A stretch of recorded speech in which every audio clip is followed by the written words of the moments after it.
ঈদুল ফিতর ঘিরে বাজারে এসেছে বাহারি প্রসাধনী। বিদেশি সাজসজ্জার সঙ্গে বাজারে এসেছে বিভিন্ন ব্র্যান্ডের দেশীয় প্রসাধনী।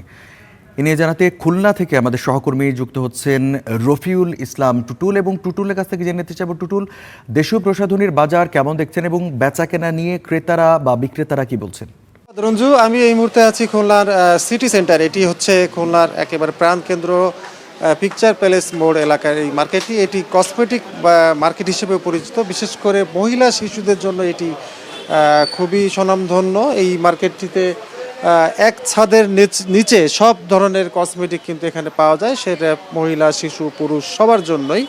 এবং এই মার্কেটটি অত্যন্ত জনপ্রিয় এই অঞ্চলে।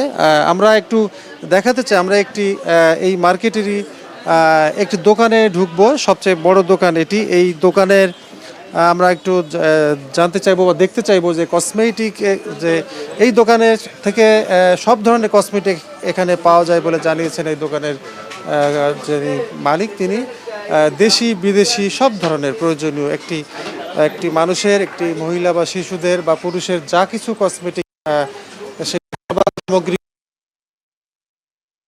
সেগুলো কিন্তু